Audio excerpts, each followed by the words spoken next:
So today we are in rural eastern Washington, photographing this really cool old schoolhouse. I'm speaking quietly because there's actually houses in this area, and it's one thing to be photographing a night scene in a uninhabited area. It's a little bit more creepy when you're close to somebody's property and you're not sure if they're going to be mad about it or not. So I'm going to be speaking quietly. So we're photographing this really cool old schoolhouse, and this particular area is actually an old ghost town here in eastern Washington. This schoolhouse I've photographed before, probably 5 years ago, and it's crazy how fast it's decaying. It's so much more dilapidated than the last time I saw it.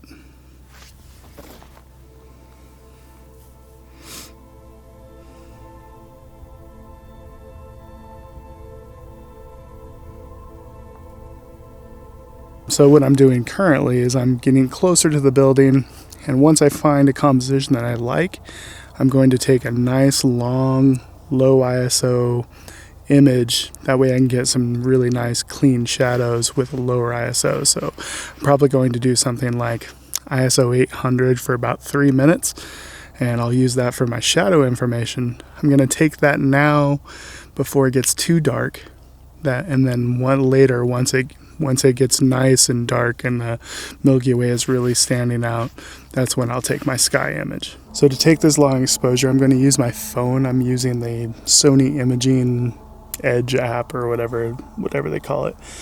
And I'm going to go into bulb mode. I'm going to lower my ISO. We'll try ISO 800. And then I'm just going to start my exposure. So I've started my exposure, and then I'm going to tell Siri to, hey Siri, set a timer for 3 minutes. 3 minutes starting now.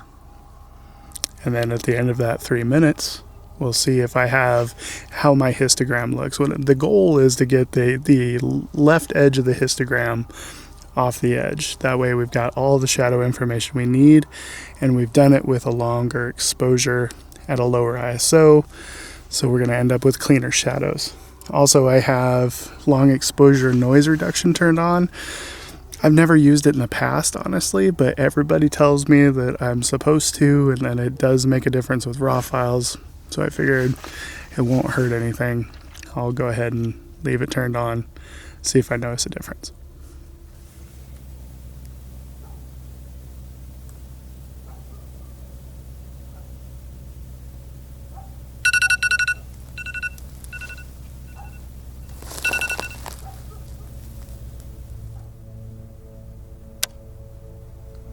Okay, so now when we review it, we'll bring up the histogram, and you can see that we've pretty much got the histogram completely off the left side, off the left edge.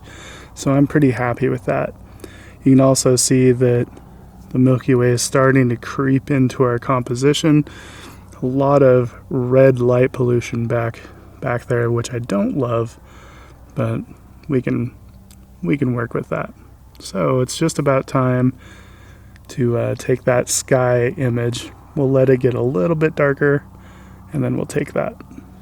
So I'm taking these images with a 14mm lens, and I know that there's going to be some people that hate the amount of wide angle distortion that's happening. I've always kind of been partial to it, especially when you're photographing an old creepy building. It feels kind of cool to have it be, have all that wide angle distortion. I'm shooting this at f1.8. This is the 14mm f1.8 lens that I'm testing out.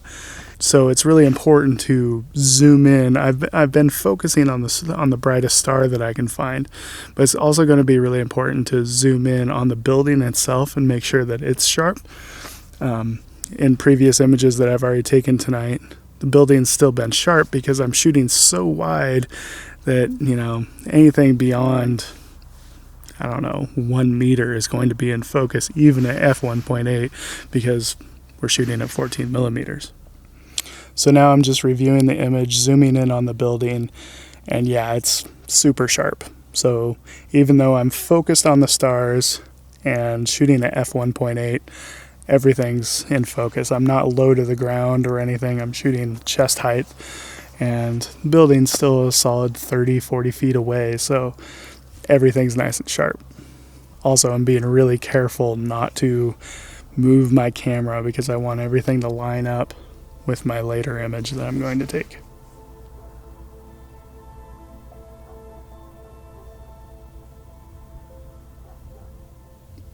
So our sky has gotten nice and dark, so I've started taking my sky frames. Settings wise for these, they're 20-second long exposures, f1.8, and ISO 4000. So I've turned off long exposure noise reduction because I'm actually shooting a time lapse. Time lapse is going to allow me to walk away from my camera. I might do a little bit of light painting on the building here in a little while, but it just allows me to continue to take frames as that Milky Way moves through my scene, and I don't have to be sitting there jostling my camera over and over, because the more times I touch my camera, the less likely things are to line up in the end. So I don't want to touch my camera if I can get away with it. So I've just got a time lapse going here, and yeah, I don't really see too many other compositions I can get away with here, just because I want the Milky Way to be important in the frame. I'm pretty limited as to what I can do. The building really only looks good from this angle, so this might be a one-shot kind of night, but hopefully it turns out to be a good shot. I guess we'll see.